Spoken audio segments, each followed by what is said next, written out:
రైతులు సంప్రదాయ వరి సాగును తగ్గించి లాభసాటిగా ఉండే ఫామాయిల్ సాగు వైపు దృష్టి సారించాలని తెలంగాణ వ్యవసాయ శాఖ మంత్రి తుమ్మల నాగేశ్వరరావు పిలుపునిచ్చారు.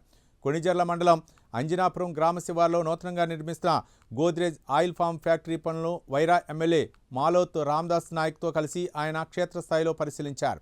ఈ సందర్భంగా ఫ్యాక్టరీ నిర్మాణ పురోగతిపై అధికారులతో సమీక్షించి పలు సూచనలు చేశారు.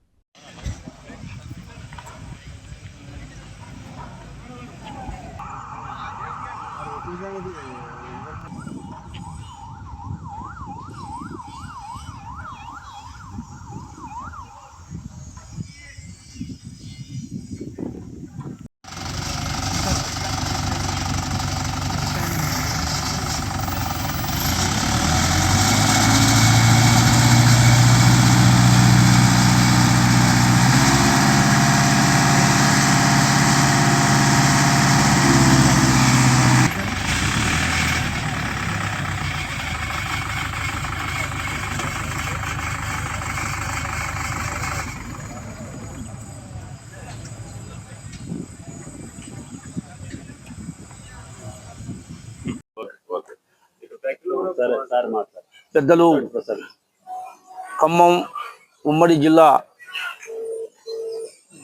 అభివృద్ధి ప్రదాత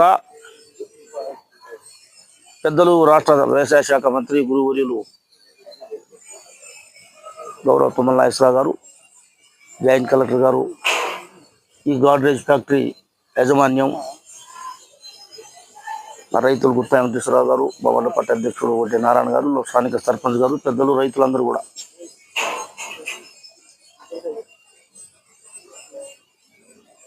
ఇక్కడ ఈ ఫ్యాక్టరీ రావటం వల్ల ఇలా మారుతున్న వ్యవసాయ టెక్నాలజీని దృష్టిలో పెట్టుకొని దూరపు ఆలోచన చేసి పెద్దలు తుమ్మల గారు రైతులకు ఉపయోగపడే ఈ ఫ్యాక్టరీ అవసరం ఉందని గుర్తించి ఇక్కడి తేటంలో శాసనసభ్యుగా, వారి అనుచరుడిగా దీనికి కావలసిన సదుపాయాలన్నీ కూడా కల్పించిన పరిస్థితి ఉన్నది. అన్ని రకాలుగా ఈ ఫ్యాక్టరీకి త్వరితగతిన ప్రారంభోత్సవం కోసం 51,000 ఇస్తున్నాం. అదేవిధంగా రైతులకు సంబంధించినటువంటి ఏ అంశం ఉన్నా, ఎందుకంటే మనం ఇప్పుడు పంటల మార్పిడి చేసుకోలేకపోతే భవిష్యత్తు ఇంకా రైతుకి ఇబ్బంది జరిగే పరిస్థితి ఉంది. కేంద్ర ప్రభుత్వం మొన్ననే ప్రకటించింది, తెలంగాణ నుంచి కానీ ఏ రాష్ట్రం నుంచి కానీ మేము ధాన్యం సేకరించాం, మాకు అవసరం లేదు, మా దగ్గర ఓపిక లేదు, మీరు ఏం చేసుకుంటారో మాకు తెలియదు అని. ఇంతకుముందు ఏంటంటే కేంద్రం అడిగిన కాడికి ఎఫ్సిఐకి మనం కొని వాళ్ళకి ఇచ్చేవాళ్ళం.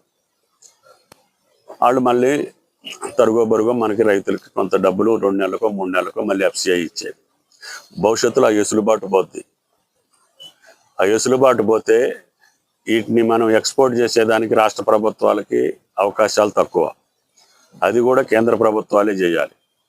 కానీ కేంద్ర ప్రభుత్వం వరి మీద, పంజాబ్లో అయితే వరి వేయకపోతే డబ్బులు ఇస్తున్నారు. నువ్వు పొలం ఉండి ఖాళీకి పెట్టుకుంటే కూడా డబ్బులు ఇస్తున్నారు.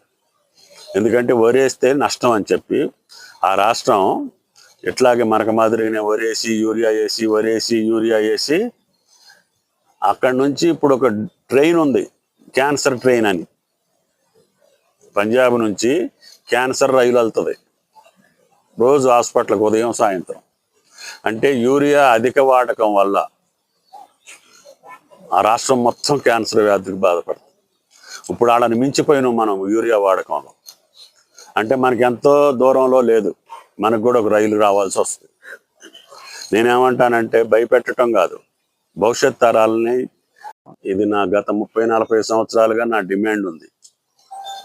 ఆ రోజు పూజ్యులు ఎన్టీ రామారావు గారు ఉన్నప్పుడు ఆయన 87-88లో ఈ రాష్ట్రానికి, ఉమ్మడి రాష్ట్రంలో ఆయిల్ పామ్ మొక్క తీసుకొచ్చి పెదవేగిలో ఆయన నాటడం, అది ఈ రోజున మహావృక్షమై తెలంగాణ వ్యాపితంగా ఈ పంట పండించుకునే అవకాశం ఇచ్చినటువంటి రైతు బాంధవుడు పూజ్యులు ఎన్టీ రామారావు గారు.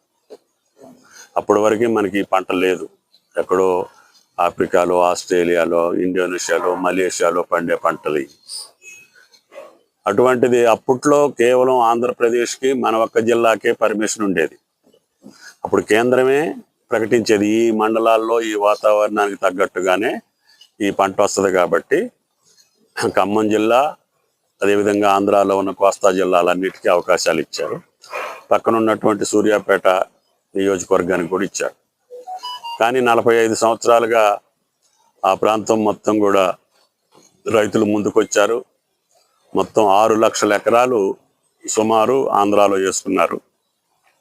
మన ఖమ్మం జిల్లాలో మాత్రం కేవలం కొత్తగూడెం, సత్తుపల్లి ప్రాంతంలోనే అప్పట్లో అలవాటయ్యారు. మళ్ళీ ఈ ప్రభుత్వం వచ్చిన తర్వాత గత ప్రభుత్వంలో కూడా నేను మిగిలినటువంటి 30-31 జిల్లాలకు కూడా పర్మిషన్ తెచ్చుకున్నాం. ఎందుకంటే భూములు ఉన్నాయి, మంచి చెడ్డ వర్షాలు పడుతున్నాయి, భూగర్భ జలాలు వస్తున్నాయి. ఈ ప్రాంతం కూడా మా ప్రాంతం మాత్రమే ఉంది కదా అని చెప్పి ఆదిలాబాద్, మహబాద్, కరీంనగర్ అన్ని జిల్లాలకి పర్మిషన్ తీసుకొచ్చి అన్ని జిల్లాల్లో పామాయిల్ వేసుకోవటానికి వెసులుబాటు ఇచ్చాం. దీనికి ఎకరానికి 51,000 రూపాయలు సుమారు రైతులకు సబ్సిడీ ఇస్తున్నాం. మొక్కలకు